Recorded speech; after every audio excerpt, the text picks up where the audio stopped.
Bonjour à tous et bienvenue sur Week Echo. Il y a quelques jours maintenant, le gouvernement a rendu public une liste des pays accessibles aux Béninois sans recourir à la demande d'un visa.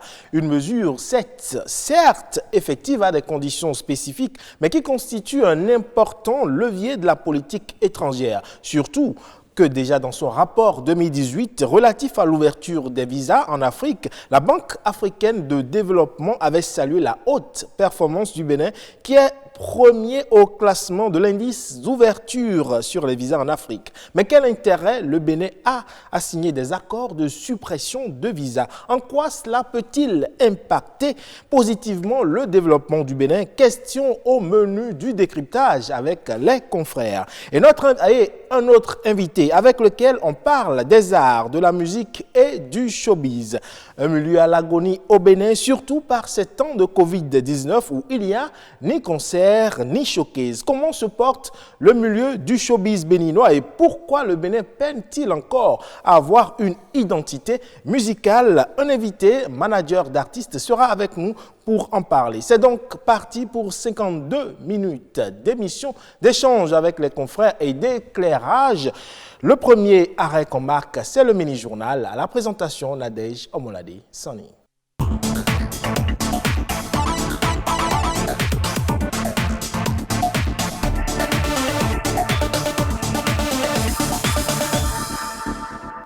Bonjour à tous, bienvenue dans le mini-journal de ce dimanche sur Week Echo. BB24, la deuxième chaîne de télévision, célèbre le 100e numéro de l'émission matinale Nopiden, un magazine à la fois d'information et de divertissement qui fait un focus sur les faits de société et autres sujets d'actualité tous les matins depuis le 6 janvier 2020. Ce 28 septembre, les animateurs de cette émission ont pris une pause pour célébrer le 100e numéro. Retour sur quelques moments forts de l'émission spéciale organisée à l'occasion. C'est sur un tube à succès des Terriba et de la Fana Fana Lady Sessime que l'éclat de la célébration du 100e numéro de l'émission Nopinden de BB24 a été rehaussé.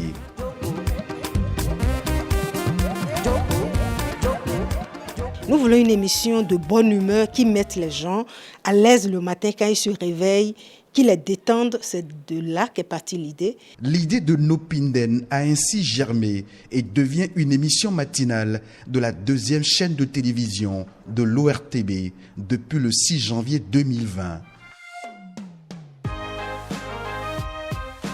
On a voulu un nom qui fasse exotique comme disent les Blancs, mais qui a un sens.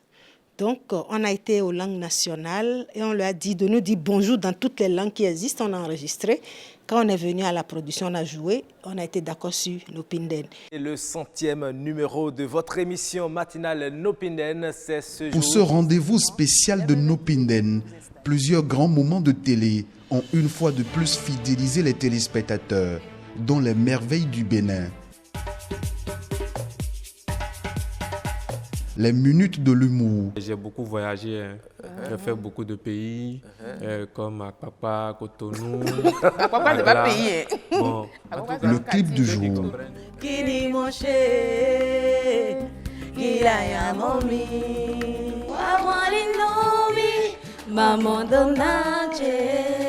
Et l'instant débat sur un fait de société. Les tantes et les oncles, c'est eux qui vont demander la main, qui préparent le mariage et qui accompagnent le mariage pour que chacun des conjoints puisse y trouver son chemin d'épanouissement. Nopinden, c'est aussi des hommes de l'ombre qui travaillent d'arrache-pied pour que les téléspectateurs soient fiers de suivre BB24 chaque matin. Mon rôle, c'est de coordonner tout ce qui se passe ici. Une très grande satisfaction parce que le pari a été gagné. Le pari de retenir l'attention des téléspectateurs dont je fais partie, bien évidemment, pendant les 100 premiers jours.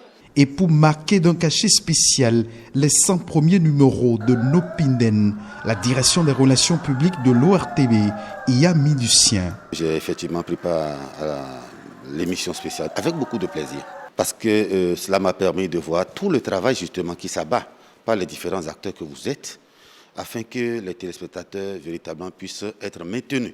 Bon vent à Nopiden et que nous ayons davantage ou beaucoup plus de Nopiden. Quand je dis de Nopiden, des émissions de bonne facture comme Nopiden sur nos écrans. Une nouvelle saison s'ouvre ainsi pour de belles perspectives sur Nopiden. Et pour réussir le pari, les animateurs promettent de maintenir la barre très haut. Nous leur promettons de maintenir cette ambiance, ce cap pour toujours leur produire une émission de très bonne qualité, une émission de gaieté. Eh bien, merci de votre fidélité renouvelée sans cesse à la matinale Nopiden.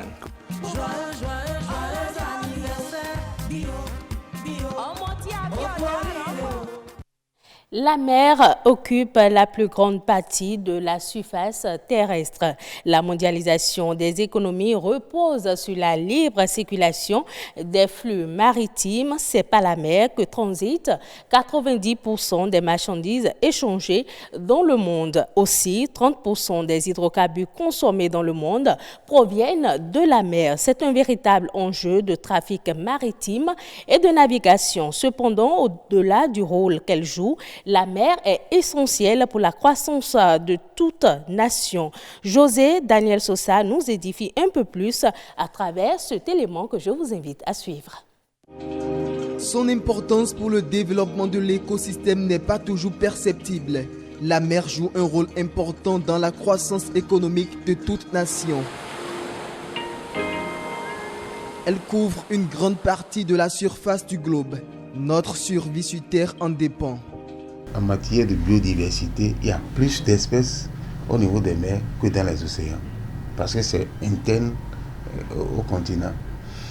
Maintenant, la mer constitue la zone d'échange de tampons, d'évaporation pour pouvoir reprendre la formation des nuages pour la pluie. Et c'est dans la mer aussi que vous avez les métabolismes, parce que fournir beaucoup de CO2 dans l'atmosphère, ça passe aussi par la mer. Il y a aussi la quantité de sel que nous avons au niveau de la mer qui est très utile. Vous allez voir qu'à des moments donnés, on conseille aux gens de consommer ce type de sel-là. Les avantages sont vraiment énormes. Des avantages qui ne cessent d'accroître au fil des jours, notamment dans le secteur des transports maritimes. Environ 80% des marchandises du commerce mondial transitent par la mer. Elle devient ainsi le premier mode de transport avec plus de 9 milliards de tonnes de cargaison chaque année. La mer constitue le seul élément qui permet de transporter les marchandises de poids très élevé. Tout ce qui est fabriqué en Europe et autres, tout est envoyé dans les pays en développement par la mer. Donc le transport maritime constitue un grand rôle dans le développement économique de toute la nation. Vous allez voir que s'il n'y a pas ce transport-là, il y aura vraiment des problèmes sur le plan économique. Je voulais lancer, comment on appelle, pour que nous puissions, à chacun à son niveau, puisse vraiment protéger la mer et éviter vraiment d'aller déposer n'importe quoi dans la mer. Protéger la mer des déchets est la seule solution qui s'impose à l'humanité pour sauvegarder l'environnement. Pour l'heure, l'Organisation maritime internationale OMI a adopté et continue d'élaborer des mesures pour diminuer les émissions de gaz à effet de serre provenant des navires et réduire la quantité de déchets marins. Les masques de protection contre la maladie liée à la COVID-19, il en existe de plusieurs types sur le marché. Les masques à usage unique et les masques réutilisables. Les deux types ont leurs avantages et leurs inconvénients. Le premier est pratique, coûteux et le second écologique et économique. Entre les deux, le choix est vite fait par ces temps de coronavirus. Nombre de citoyens béninois, en effet, préfèrent les masques de protection en tissu réutilisable aux masques à usage unique vendus en pharmacie. À quoi s'expose-t-il en faisant ce choix? Ulvaeus Balogun pour plus de précisions. C'est la tendance du moment. Contre la pénurie de masques ou le faible coût de la vie, les populations s'organisent. Dans les rues de Cotonou et environ, des particuliers développent et créent des masques en tissu. Ici, chez ce couturier, c'est le business du moment. Ces masques diffèrent énormément de ce qui se vend en pharmacie et pour cause. C'est beaucoup plus avec l'avènement du Covid-19 qu'on a l'avènement de ces masques réutilisables en question. Dans un tel contexte, une question se pose. Comment choisir son masque en tissu réutilisable? Dès l'achat déjà, il faut rechercher ces masques réutilisables-là qui vont du nez jusqu'au menton, sous le menton, qui protège à la fois le nez et la bouche correctement. Des experts recommandent déjà d'avoir minimum 7 masques réutilisables. Parce que ce sont des masques normalement utilisables sur une demi-journée. On peut étendre jusqu'à une journée maximum. Comme la plupart des produits réutilisables, les masques en tissu nécessitent un lavage régulier. Dès que vous portez votre masque, durant toute la journée, vous rentrez à la maison, vous ne touchez pas directement au masque, à la partie tissu du masque, non. Vous prenez le masque via les parties élastiques, d'accord, que vous mettez dans une solution à 30 degrés Celsius. Maintenant, certains chauffent carrément l'eau. Ensuite, on descend l'eau, on met le masque à l'intérieur durant 30 minutes. On recommande d'ajouter des détergents classiques pour aseptiser en fait le masque. Maintenant, dès qu'on a fini, on sèche ce masque-là. Et dès qu'il est séché, on le met dans un contenant, dans un emballage propre et sec. Mais le lendemain, on ne réutilise plus ce masque. On prend un autre masque qu'on utilise et on fait la même chose sur les 7 jours. Si ces masques réutilisables en tissu sont économiques, écologiques et résistants, d'aucuns estiment pourtant qu'ils sont moins hygiéniques. Généralement, on voit dans nos feux qu'il y a plein de gens qui circulent avec les masques réutilisables dont on parle. Et souvent, c'est des masques qu'ils gardent à main, à voler à la main comme ceci, qu'ils se promènent avec. Eux-mêmes, ils ne portent pas de gants, ce qui pose déjà un problème. Déjà, ces masques ne sont pas très recommandés. Il faut que ce soit des masques déjà contenus dans un emballage bien propre et sec. Et le vendeur même doit se munir déjà de ses gants et lui-même porter des bavettes. L'essentiel pour l'heure, au dire des citoyens, c'est que ces masques constituent une alternative très efficace à la propagation du coronavirus. Ce sera tout pour le mini-journal de ce dimanche. Ne zappez surtout pas, Week Eco se poursuit avec Ulvaeus Balogun. Et sans transition, on suit à présent la revue de presse économique. Les journaux parus cette semaine, c'est avec Amandine Agnambossou.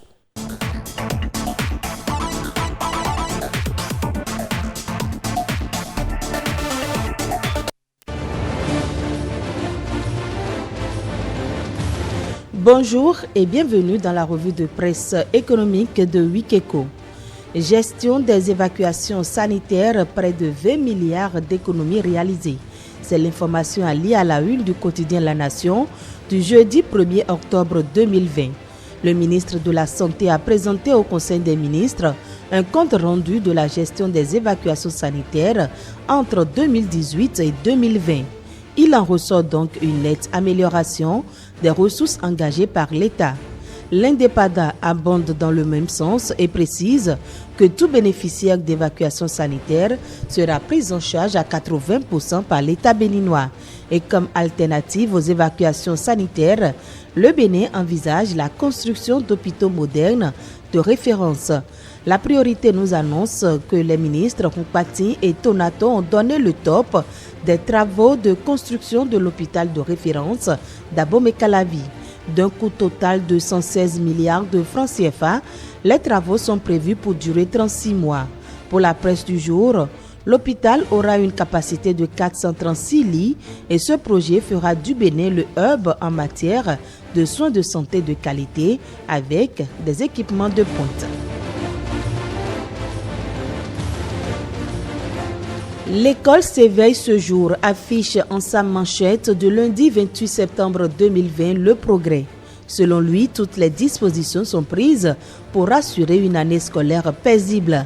Le président de la République salue les efforts consentis par les uns et les autres et compte sur l'implication de tous pour qu'ensemble, durant les prochains mois, le Bénin ait une année réussie au grand bonheur des enfants.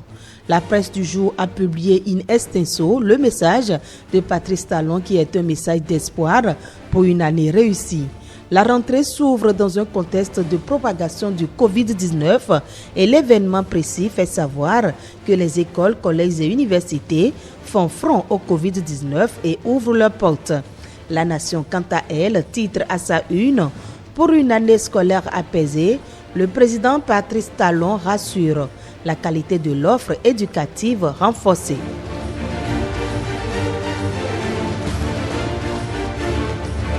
On parle toujours éducation avec Fraternité qui affiche augmentation du quota horaire de certains enseignants, les aspirants entre le marteau et l'enclume. Le quotidien de Ménontais renseigne aussi que la bivalence est l'autre équation difficile à résoudre. L'année scolaire dernière, écrit Fraternité, il a été exigé à ses aspirants de faire jusqu'à 22 heures alors que la norme est de 16 heures de cours et de 2 heures d'animation pédagogique. Fraternité pense que c'est une galère, 30 heures de cours à dispenser par semaine et par aspirant. Levé du bouclier contre la décision, titre pour sa part Matin Libre. Le journal a lu le communiqué de la Fédération nationale des collectifs des enseignants préinsérés du Bénin qui estime qu'avec un tel quota horaire, des enseignants se retrouveraient avec près d'une dizaine de classes. La Nation parle plutôt d'une mesure aux avantages multiples. En augmentant la masse horaire, le gouvernement entend pallier le problème du manque d'enseignants qui se pose dans certains établissements. Le journal précise que c'est une décision qui ne remet pas en cause les normes de qualité pour l'enseignement, mais apparaît comme une adaptation aux urgences actuelles. Fin de cette revue, merci et à bientôt.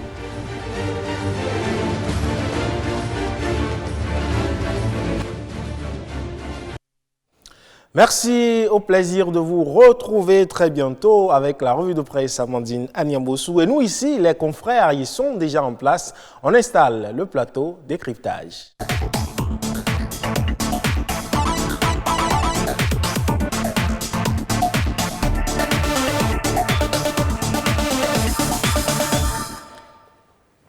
C'est connu de tous, les ressortissants de plusieurs pays ont désormais plus de facilité de venir au Bénin tant que leur pays et le Bénin sont en accord d'exception réciproque de visa. Mais quel intérêt à supprimer le visa d'entrée au Bénin? C'est la question fondamentale de ce décryptage avec Héribert Label Adjouvi. Bonjour. Bonjour et bonjour également aux chers téléspectateurs. Merci à vous. Serge Adam Lao également en place. Bonjour Serge. Chers confrères, bonjour. Chers téléspectateurs, bonjour à vous également. Merci pour l'invitation. Alors Serge, on démarre par vous. Cette exemption de visa d'entrée pour de nombreux autres pays, est-ce que, à votre avis, est-ce que cela a un intérêt? Merci. Tout à fait. La suppression des visas a un intérêt. Sinon, le gouvernement n'irait pas sur ce terrain-là. Et au-delà même du gouvernement, c'est un projet en fait au plan continental, c'est un projet de l'Union africaine. Donc le Bénin n'a fait qu'emboucher la trompette des autres pays, sinon de l'Union, qui a recommandé que les pays puissent observer en leur sein une certaine liberté dans la circulation aussi bien des personnes que des biens, voilà. Donc, en supprimant le visa, l'intérêt pour le Bénin, c'est d'abord et surtout économique. Parce que quand vous voulez bâtir une économie sur du tourisme, vous avez forcément besoin des étrangers sur votre territoire. Et quand on sait comment est-ce que les touristes, comment est-ce que les citoyens peinent pour entrer en possession de ces visas-là, il fallait forcément exempter ces citoyens de ces pays-là. ces visas. Maintenant, l'autre question qu'on pourrait se poser, c'est le volet sécuritaire. Est-ce que la suppression des visas ne va pas entraîner l'insécurité? On va revenir sur ces aspects-là. Donc, l'intérêt pour les pays et pour le Bénin, c'est purement économique, puisque désormais, les touristes auront la latitude, plus de facilité de descendre pour pouvoir visiter les sites dont regorge le pays actuellement et qui sont en train d'être remis à jour par le gouvernement à travers d'importants projets qui sont mis en place. L'autre intérêt aussi pour le pays, c'est également les transactions. Désormais,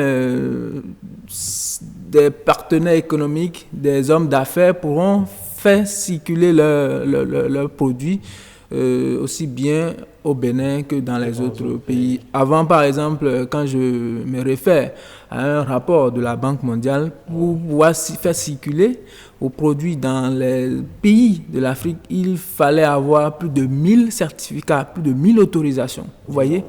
Alors que dans cette dynamique de suppression des visas, on pourrait éventuellement réduire considérablement ces certificats-là pour que dès que vous embarquez vos produits, je ne sais pas, dans peut-être un bateau, que au maximum d'étranglement pour pouvoir faciliter la libre circulation des produits. Donc voilà, de façon ramassée, les intérêts qu'il y a à supprimer les visas. Mais vous, Héribert Labelle-Adjouri, je ne sais pas si vous êtes d'avis avec Serge, mais le visa constitue-t-il une entrave à la libre circulation des personnes et des biens?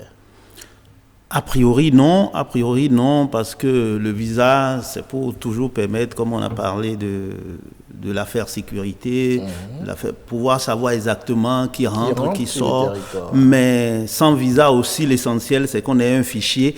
Ce qu'il faut dire, c'est que il y a une volonté, ne serait-ce que dans l'espace CEDEAO, de faire en sorte que nous puissions nous visiter sans qu'il n'y ait d'entrave. On parle de libre circulation des personnes et des biens, mais dans le concret, ça ne se manifeste pas. Et au-delà, si on prend l'espace continental, il est quand même question qu'en tant qu'Africains, nous avons pour idéal d'atteindre cette union effective. Et si nous voulons l'atteindre, nous sommes bien obligés de travailler à amoindrir les goulots d'étranglement lorsqu'il est question de visiter les pays. Et si j'en viens à notre pays plus spécifiquement, je pense que le programme d'action du gouvernement du président Patrice Talon, il est question d'abord d'assainir le climat des affaires. Mais dans ce processus d'assainissement du climat des affaires, que vaut un assainissement du climat des affaires s'il n'y a pas une facilité de faire rentrer des devises et ce qui voudra dire également de faire rentrer les ressortissants des pays qui peuvent apporter de la plus-value à notre économie. Et on a parlé de diplomatie économique qui a pour levier essentiel la culture et le tourisme. Donc je pense que c'est dans ce sens que le gouvernement est allé aussi loin en acceptant tous les pays africains d'un visa pour, il faut-il le préciser, notamment un court séjour, parce que 3 mois. Mais il faut dire quand même que effectivement, on pourrait se dire, si on voit l'aspect sécuritaire, pourquoi ne pas prendre toutes les dispositions sécuritaires dans ce sens? Surtout quand on sait que le visa permet d'identifier la personne, de connaître le trajet de la personne. Je pense qu'au niveau de notre pays également, un travail est fait et est en train d'être fait parce qu'aucun pays, même les grandes puissances, personne n'a fini de régler, notamment quand on prend le trafic aérien, de régler la question de la sécurisation des aéroports. Ça se poursuit. Même les pays européens ont à des moments donné besoin, depuis le 11 septembre 2001, de l'apport des services secrets américains. Donc, dans notre espace qui est le nôtre, avec les moyens dont nous disposons, on ne peut pas dire qu'on est à l'insécurité zéro. Mais je pense qu'un travail se fait et même si vous allez aujourd'hui au niveau de l'aéroport international cardinal Bernardin Ganti, vous allez constater que la Société des aéroports du Bénin est en train de faire un travail essentiel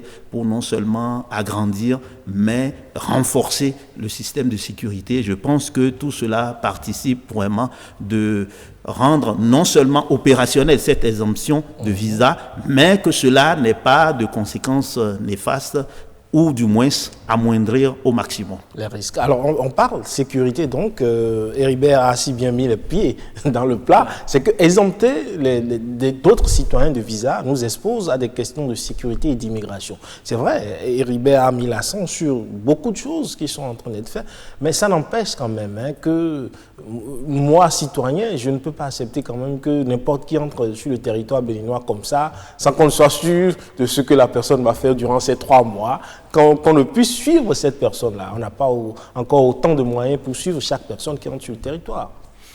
Je crois dans le communiqué du ministère des Affaires étrangères, il a été précisé pour chaque type de pays, les pièces à fournir par les citoyens de ces pays-là. Et au nombre des pièces, je crois qu'il y a pour un fonctionnaire, par exemple, qui doit quitter, je prends par exemple le Gabon pour venir au Bénin. C'est un exemple que je prends à tout hasard. Il doit fournir, par exemple, si c'est une mission de travail, il doit fournir sa lettre de mission.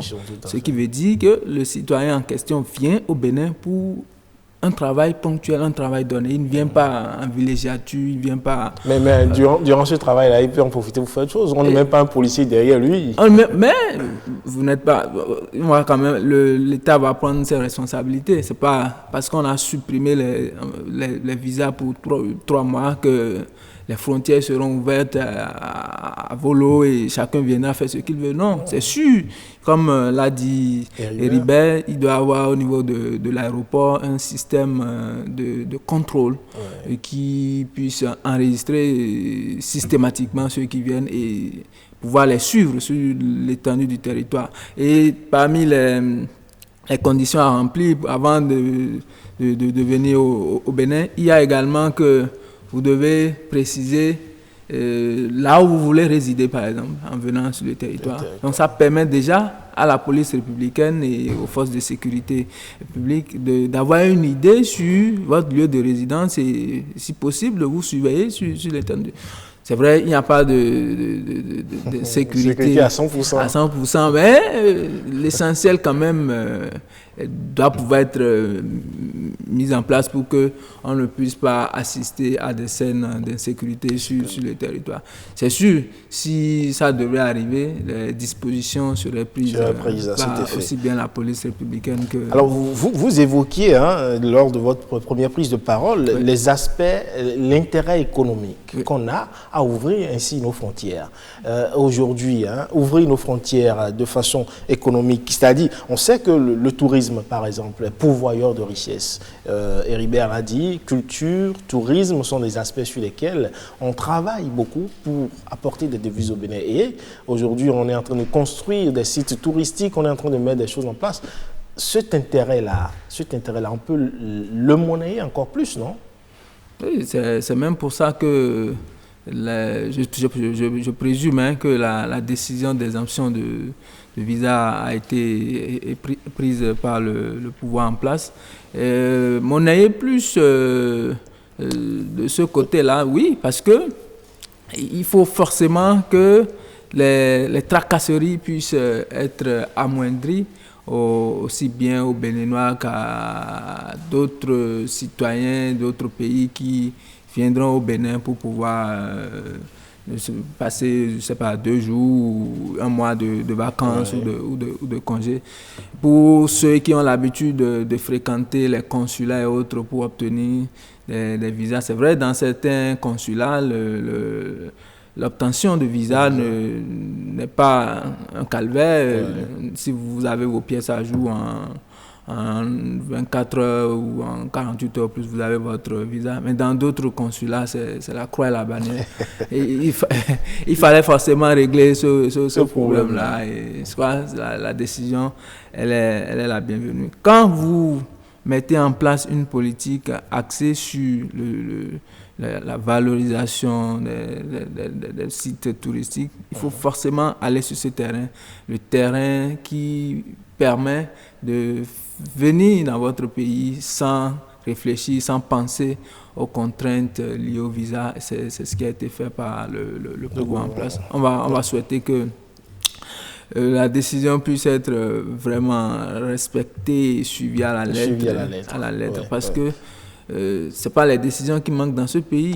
C'est vrai que le contexte, on me dira aussi que le contexte n'est pas le même. Le contexte est désormais différent de ce à quoi on a assisté. Mais on croise les doigts. On croise les doigts et on va alors, Héribert, au-delà de ces suppressions de visas, est-ce qu'il ne faut pas réfléchir à créer d'autres lignes économiques avec ces pays-là? Parce que vous évoquez la facilité pour les investisseurs de venir. Mais au-delà des investisseurs qui viennent, est-ce qu'on ne peut pas créer des facilités pour nos entrepreneurs également au Bénin, importer des marchandises?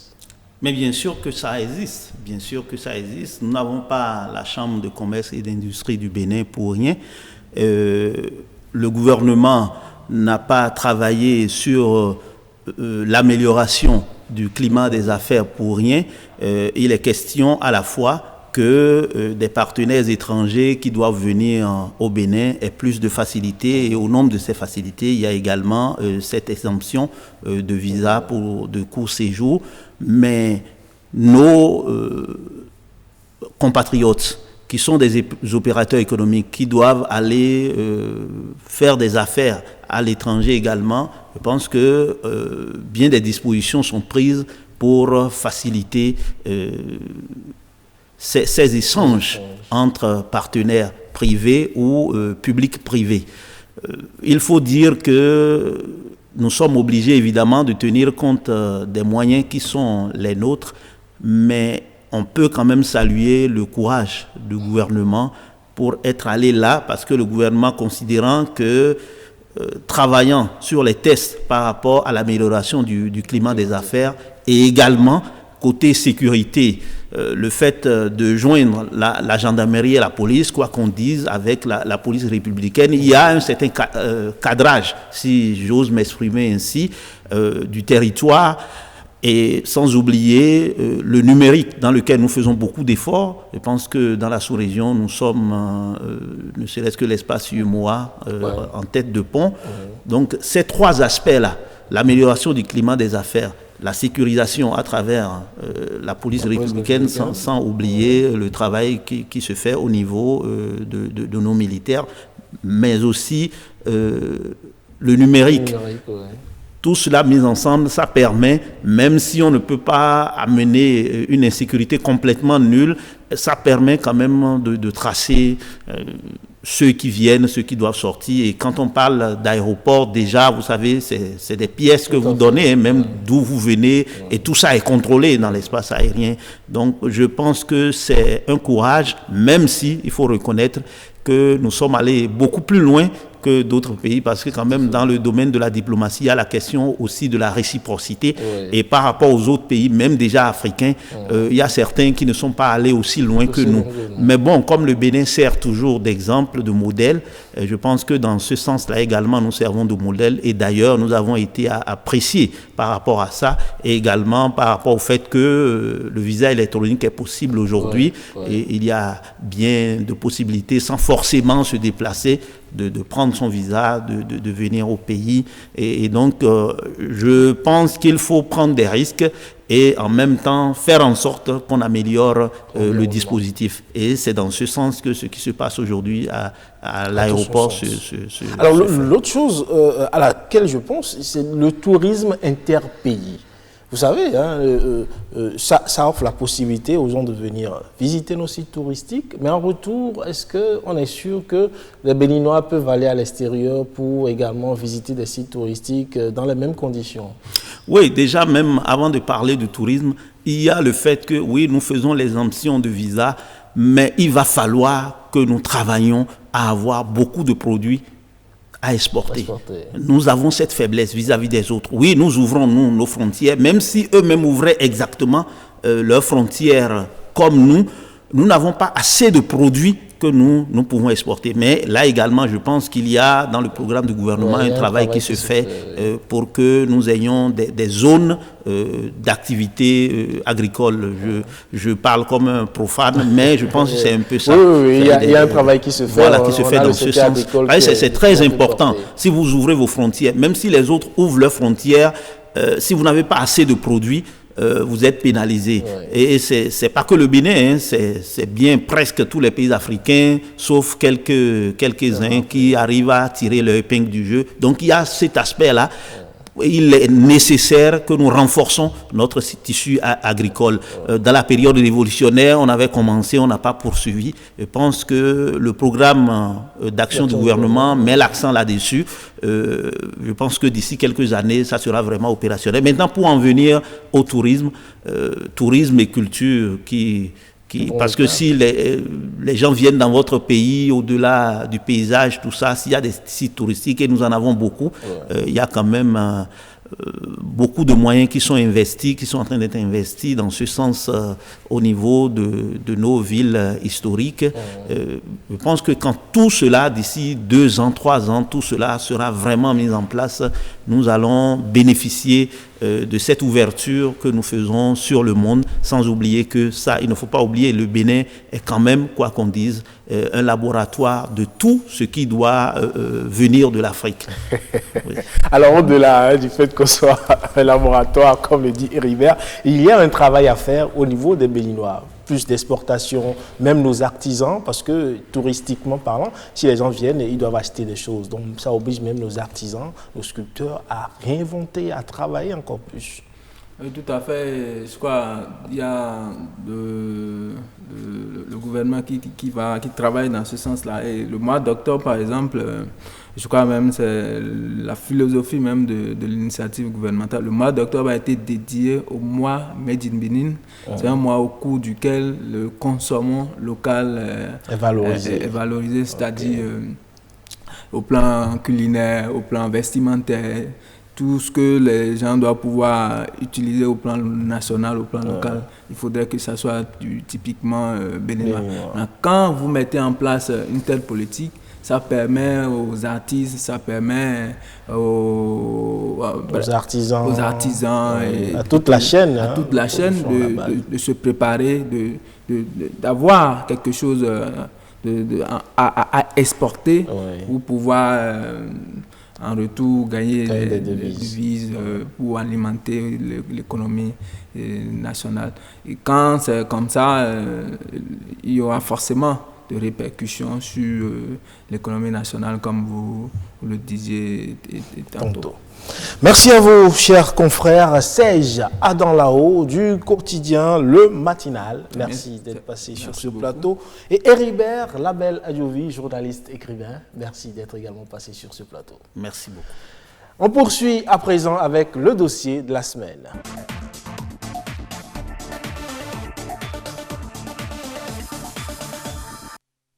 C'est certainement osé de le dire, mais le showbiz béninois est presque à l'agonie. Manque d'identité musicale propre, absence d'environnement propice pour l'éclosion des talents et surtout pour leur plein épanouissement. Voilà le tableau sombre que laisse entrevoir le monde du showbiz béninois. On en parle dans un instant avec notre invité, mais avant, suivons cet élément. Quand on évoque le Makossa ou le Bikouti, les regards sont tournés vers le Cameroun. Pareil pour le Zouglou ou le coupé décalé qui identifie la Côte d'Ivoire. Au Bénin, du Tcheng System, en passant par le Noudiou, le Soyoyo ou le Zekede, les rythmes foisonnent sans jamais connaître un succès mondial. Quand on parle d'une musique béninoise, il faut rechercher les éléments qui caractérisent cette musique-là. C'est-à-dire qu'on dit une musique béninoise, il faudrait qu'on retrouve les identités du Bénin qui sont en dehors de la langue, qui sont donc les instruments de musique, les mélodies, les chants. Pour ce musicologue, la recherche d'une originalité passe donc par la connaissance et la maîtrise de certains outils indispensables à la créativité. La créativité existe, mais c'est la formation, j'insiste lourdement dessus. Tant qu'il n'y aura pas de formation, tant qu'il n'y aura pas d'école de musique, on peut investir des millions sur les jeunes. Le résultat sera, franchement, n'aura pas beaucoup d'envergure parce que on va se contenter d'amuser localement les gens, mais on n'aura pas les éléments pour pouvoir affronter le marché international. Et pour prétendre aller sur ce marché, la formation des artistes s'impose, d'où la création des écoles de musique. Dans une école de musique, on fera prendre conscience aux apprenants de l'utilité des instruments de musique que nous avons dans notre organologie, c'est-à-dire dans l'ensemble des instruments de musique que nous avons sur le terrain. Parce que ce sont des musiciens modernes. Mais pour faire de la musique, il faut savoir, il faut connaître les rythmes de nos pays, savoir comment ça s'écrit, et ensuite procéder à des techniques de composition pour utiliser ces rythmes-là pour faire une musique, disons, des gens modernes. Donc c'est ça là, si les gens ne sont pas formés, franchement, je vous dis la vérité, ils vont toujours bricoler. Investir dans la formation des artistes pour les aider à mieux peaufiner leur art et ainsi rendre la musique béninoise exportable serait le prix à payer. Et voilà, on s'intéresse au monde du showbiz béninois avec notre invité, Gildas Lantokbode, il s'appelle. Bonjour. Bonjour. Merci d'avoir accepté notre invitation. C'est un plaisir. Et à côté, Rodrigue Babagüeto pour conduire cet entretien avec moi. Rodrigue. Louis Balogun, c'est encore un plaisir de vous retrouver ce dimanche. Plaisir partagé également avec vous, chers téléspectateurs. Alors, sans transition, Gildas Lantokbode, vous avez suivi avec nous l'élément témoin diffusé tout à l'heure. Que représente pour vous l'identité musicale d'un pays déjà ? J'ai suivi avec plaisir cet élément, super bien réalisé d'ailleurs, qui présente de façon générale ce que nous avons comme problème en matière d'identité au plan musical. Je voudrais également donner moi mon avis spécial. Je ne pense pas que le Bénin ira à un rythme. Je ne pense pas parce que nous souffrons d'un avantage en réalité. C'est pas un pessimisme de votre part. Non, je ne pense pas parce que je vais l'expliquer. Nous souffrons de quelque chose qui devrait être un avantage. Nous souffrons d'une diversité, d'une pluralité de rythmes. Nous en avons tellement au Bénin. Donc imposer un rythme, ça nous sera difficile. Aujourd'hui, moi je pense que les artistes béninois doivent travailler à ce qu'on les reconnaisse juste à travers la musique, qu'on sente que ça chante béninois. Mais c'est difficile, parce que quand ça va du Gogoron au Tcheng System, il y a autre rythme. Je ne pense pas que ce soit difficile. Si vous prenez par exemple le Tcheng System de Feu Stan Torrent, c'est du Tchengouma qu'il a rendu moderne. Sûr. Il a compris, il a été à l'école du roi Lokban en réalité. Ouais. Il a compris comment il faut décomposer le Tchengouma. Quels sont les instruments modernes qu'il faut pouvoir associer pour donner un rythme. Donc c'est toute une étude en réalité. Ouais. Et je voudrais, pas forcément parce que c'est un artiste avec qui je travaille, je voudrais qu'on soit porté vers ce projet de Sabouran Danialou qui est en train de travailler à créer un centre de formation. Ouais. Il faut que le problème de formation soit résolu, que les artistes arrivent à décortiquer ce que nous avons comme rythme, à comprendre que nous avons la possibilité d'associer un certain nombre d'instruments pour pouvoir passer à de la musique moderne d'inspiration traditionnelle. Et c'est ce vecteur qui pourra faire facilement consommer notre musique au-delà de nos frontières. Si nous prenons nos musiques traditionnelles telles, vous savez, avec moi, ça se consomme au Bénin, sur le territoire. Il n'y a pas assez de festivals pour nous accueillir. Mais lorsque il y a un brassage au niveau de la musique, c'est exportable. D'accord, mais pourquoi ne pas concentrer tous les efforts sur un rythme en particulier, sur lequel on va tous s'accorder. Sur lequel, voilà, on s'accorde tous et qu'on porte. Ok, si on décide par exemple de porter le gogoron, qu'est-ce que nous allons faire du teke? Qu'est-ce que nous allons faire du tipenti? C'est ça la chose. Nous avons tellement... Mais le problème que vous évoquez est également évoqué au Cameroun. Bien sûr. On sait que le Cameroun a une diversité quand même de rythme, pas tant que le Bénin. Pas tant que le Bénin. Et vous allez constater, au Cameroun par exemple, quand vous prenez le makossa, quand vous prenez le bikutsi, et comprenez que c'est deux horizons différents. Donc le Bikouti a été promu à son échelle, le Makossa également. Quand vous prenez aujourd'hui la Côte d'Ivoire, c'est pas seulement le Zouglou. Vous avez le coupé décalé qui est arrivé. Le coupé décalé, c'était la transition réelle pour aller vers le moderne, en réalité. Donc il nous faut travailler à cela. Et également, quand nous prenons le cas du Bénin, il y a un travail qui ne se fait pas. Il faut que sur tous les intervenants, c'est-à-dire de la chaîne de valeur, il faut qu'il y ait une certaine harmonie. Vous allez constater que des artistes béninois font un travail de recherche, créent une musique, et dans les clips, on commence par danser étranger là-dessus. Oui, parce que il n'y a pas cette harmonie. Même en studio, en réalité, on doit même travailler avec des chorégraphes pour la création de la danse qui accompagne. Tous les concepts qui ont marché, vous allez constater que ce sont des concepts qui se sont fait accompagner de danse. Bien sûr. Donc lorsque c'est seulement la chanson, quand le DJ place la chanson dans une boîte de nuit par exemple, ou bien dans une discothèque, écoutez, s'il n'y a pas de danse, c'est pas promu la musique en réalité. Donc vous allez constater que quand le concept sort, quand Toufan sort du Koul Kaché, en boîte, dès qu'on met ça, c'est la danse qui l'accompagne. Donc il faut qu'on fasse ce travail-là. C'est un travail important à faire, et c'est quand nous allons réussir ça, déjà au niveau de l'écriture, au niveau de l'arrangement, au niveau de l'arrangement, c'est déjà le rythme, tout ce qui concerne les agencements.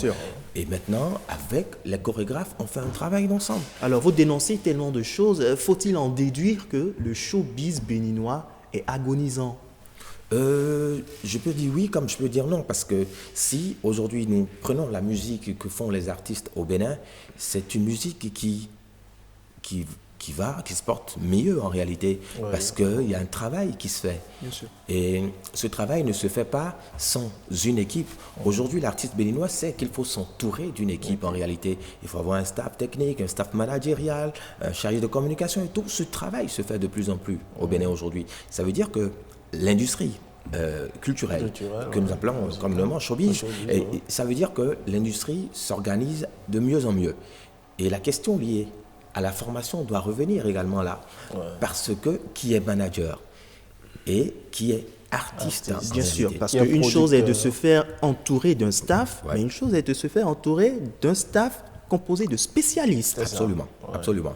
Donc quand vous prenez par exemple l'artiste, nous avons depuis avril 2011 le statut de l'artiste en réalité qui a été voté en République du Bénin. Mais ce statut n'est pas encore appliqué. Il faut que le statut de l'artiste soit appliqué. Il faut qu'on sache qui est artiste ou qui n'est pas en République du Bénin. Qu'est-ce qui freine selon vous l'application de ce statut-là? Il y a l'installation de la maison de l'artiste qui fait partie des dispositions au sein du statut de l'artiste. Donc il faut installer la maison de l'artiste qui n'est pas forcément une maison physique à implanter. C'est toute une organisation, c'est toute une structure. Donc cette maison de l'artiste définit qui est artiste professionnel, qui est artiste semi-professionnel et qui est artiste amateur. Donc cette classification nous permettra à un moment donné de savoir dans quel registre mettre tel artiste, quelle est en matière de subvention lorsque l'artiste sollicite une certaine subvention, à qui il faut accorder à quelle hauteur justement il faut accorder la subvention. Donc c'est ce travail qu'il faut faire. Si par exemple on décide, un peu comme, et ça se passe aujourd'hui, le Fonds des aides de la culture, qui était un temps Fonds d'aide à la culture, si on décide d'octroyer un financement, même le dernier béninois qui est allé en studio et qui sort, excusez-moi, quelque chose et tout, il ira solliciter ce fonds en réalité. Et c'est de son droit. Le gars s'appelle artiste. Il est artiste, oui ou non? Donc il est au même titre que tous les artistes qui ont sorti des albums. Donc c'est vrai qu'il y a au niveau de cet organe ou bien au niveau du fonds, il y a des experts qui étudient les dossiers et tout.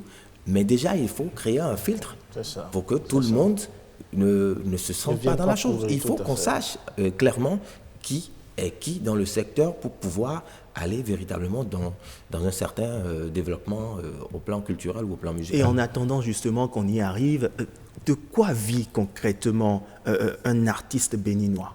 Est-ce que vivre du showbiz pour un artiste béninois est un casse-tête? Vous qui êtes chargé de communication d'un artiste, parlez-nous-en un peu. Il faut reconnaître que depuis quelques années, le marché de disques, il est mort. Au Bénin? Pas seulement au Bénin. pas seulement au Bénin. C'est vrai qu'à l'international, les disques continuent d'être vendus.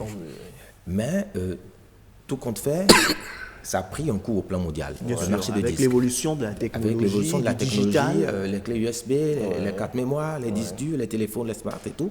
Donc ça fait que le marché du disque a pris un coup. Il va falloir maintenant se détourner vers un autre mécanisme. Et c'est justement les vidéos que les artistes font pour leur promotion et tout qui les conduit à des spectacles. Donc il faut assurer sa promotion pour bénéficier maintenant de spectacles. Donc les artistes vivent notamment de spectacles, de publicité, de contrats ou de représentation, de marque en réalité.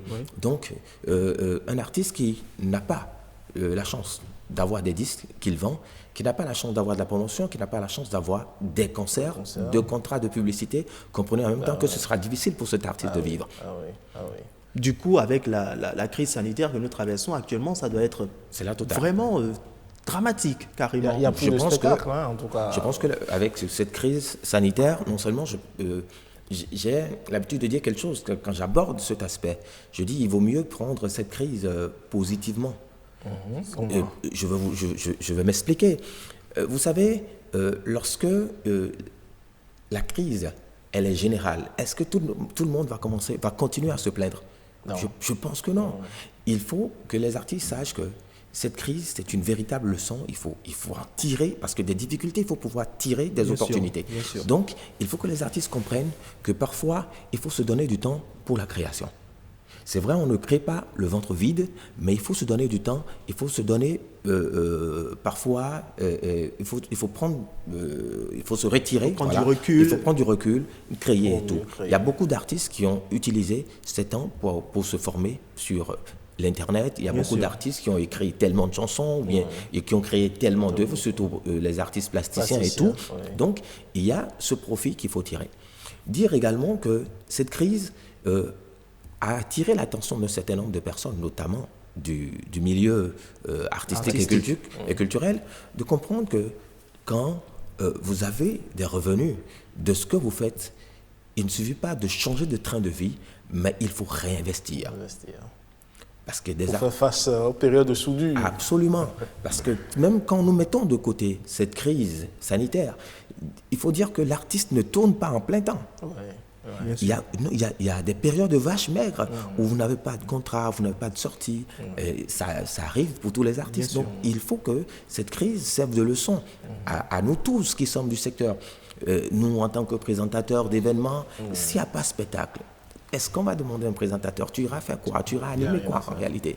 Donc tout le monde a galéré. Et il faut tirer profit de cette leçon pour que, si on ne le souhaite pas, s'il y a une autre crise ou bien s'il y a des difficultés, qu'on puisse être beaucoup plus résilient. Désormais comment se comporter, comment s'organiser pour faire face à ces aléas. Et l'arrivée de cette crise a révélé combien est-ce que le digital peut être une réelle opportunité. Absolument. Mais au Bénin, est-ce que réellement c'est mis à profit cette opportunité-là? Qu'est le digital?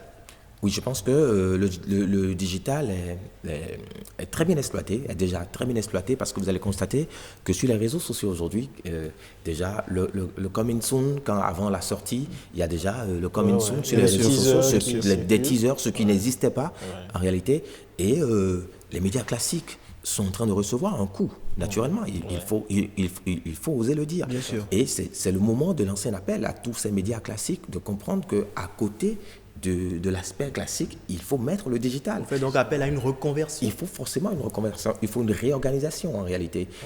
Médias classiques, mais en même temps avoir ces applications pour rendre les émissions, pour rendre les diffusions, le streaming digeste. Parlons justement du streaming, le monde est devenu digital et c'est justement cet enjeu musical mondial qui règne actuellement, le streaming. Le Bénin, où en est-il justement dans cet enjeu-là? Oui, nous avons un véritable problème. Je pense que les autorités en charge de la culture sont en train de faire un travail énorme, surtout ces temps-ci, parce que tous tous les médias en ligne se sont mis en organisation. Tous les sites internet qui font du téléchargement, qui font de la diffusion, ont été appelés par le ministère en charge, à travers la DAL, pour discuter en fait du paiement d'un droit à l'artiste en réalité, parce que c'est de l'exploitation. Bien sûr. Et ça, il faut saluer également la dextérité de l'actuel directeur général du BUEDRA, qui aujourd'hui a les yeux rivés sur tout ce qui est diffusion, exploitation d'œuvres artistiques, pour pouvoir amener à César ce qui est à César. Et dans ce cadre, ce travail se fait pour organiser tout ce qui est diffusion sur Internet, tout ce qui est exploitation de façon générale. Et partant de là, je pense quand même que les artistes, au-delà de ce que les médias payent au BUEDRA, de ce que les boutiques, les magasins, les buvettes et tout, les débits, donc au-delà il y aura maintenant d'autres entrées au BUEDRA et ça va permettre quand même dans la répartition que les artistes aient une plus-value. L'autre côté également, je pense quand même que c'est une doléance qui se fait depuis des années et il va falloir au niveau de la douane, je vais m'expliquer. Et vous savez, il y a les cartes mémoire, les clés USB, les disques durs et tout ce qui est importation en matière de consommables informatiques. Déjà, au niveau des taxes, au niveau de l'impôt, il doit y avoir une taxe qui doit être reversée aux artistes parce que ailleurs, ça se passe ainsi. Tous ces supports ne peuvent pas être contrôlés. Donc déjà, à l'entrée de ces supports qui participent à la diffusion, qui participent à l'exploitation illégale et tout, déjà, les artistes peuvent avoir leur part au niveau de l'entrée, déjà à l'entrée de ces consommables dans le pays. Alors, une dernière question pour finir, et c'est une question, je dirais, plutôt délicate, parce que hors des caméras, hors de la scène, derrière les micros, plusieurs laissent une image de showbiz équivalent de prostitution. Qu'est-ce que vous en pensez? Moi, je pense qu'il y a des dispositions qui doivent être prises en réalité. Il va falloir qu'on soit vraiment sérieux, même au plus haut niveau en réalité. Parce que vous allez comprendre qu'ailleurs, il y a la censure. Quand vous voyez des artistes qui chantent de la vulgarité aujourd'hui, quand vous écoutez certaines énormités et que l'artiste est libre dans sa création, le canal de diffusion est contrôlé, comme les médias. Nous sommes sous une déontologie, sous une éthique. C'est pareil en réalité en matière d'art, en matière de musique. On ne peut pas comprendre que des artistes qui chantent de la vulgarité donnent des concerts diurnes. C'est pas possible en réalité. Ces artistes qui chantent de la vulgarité, moi je les accuse pas dans leur création, mais ils ont leur canal de diffusion. S'ils vont jouer dans une boîte de nuit, n'entre pas dans une boîte de nuit un enfant de moins de 18 ans. Donc c'est purement adulte. Nos enfants qui suivent la télé, où il y a des choses sur la toile, où nos enfants qui suivent la télé, nos enfants qui écoutent la radio, et dire également que c'est des choses qui se diffusent. Donc quand déjà on ne met pas le veto sur ces trucs-là, comprenez que ça ira jusque derrière la caméra, ça ira à la prostitution, ça ira à la dépravation, ça ira à plein de choses, ça ira à la drogue et tout. Des artistes qui montent sur scène avec la cigarette, avec du joint et tout. Donc vous comprenez, c'est des choses qu'il faut corriger, c'est des choses qu'il faut censurer. Et ça passe aussi par la formation des artistes. Absolument. Des artistes si on arrive à créer cette maison de l'artiste, forcément, ces travers pourront être un peu plus contrôlés. Merci. Et dire également que quand on parle de ces artistes, il faut en même temps, il y a une relation entre artistes et consommateurs. Bien sûr. Il faut une rééducation, excusez-moi, du consommateur béninois. Parce que l'artiste a compris quoi? Entre une chanson qu'on appelle chanson sensée et une chanson qui chante vulgarité, la chanson vulgaire, ça prend plus. Mais ce n'est pas seulement le public béninois, c'est le public partout dans le monde. En général. Non, je ne pense pas parce que vous allez constater quelque chose. Dans la diffusion, c'est à force de diffuser que l'œuvre est promue. Donc déjà, quand ça s'arrête au niveau de la diffusion, ça peut continuer dans les couloirs. Mais déjà, la diffusion, nos canaux, ça doit servir à la promotion des valeurs. Tout à fait. Pendant que les artistes qui créent des choses formidables, des choses justes, sont en train de croupir, des artistes qui chantent vulgarité, et sans mettre plein les poches. Et cela ne s'entend pas. Vous comprenez? Donc il y a un véritable problème en réalité à corriger. Gildas Lantokwode, ce fut un plaisir de vous écouter. Merci pour vos propos. Merci, c'est moi. Merci à vous, Gildas Lantokwode. Merci, Rodrigue Babagweto, pour avoir conduit cet entretien. Ce sera tout pour Week Echo de ce dimanche, émission que vous pouvez retrouver sur le site de l'ORTB, www.ortb.bj. Portez-vous bien et à dimanche prochain, 11h sur BB24.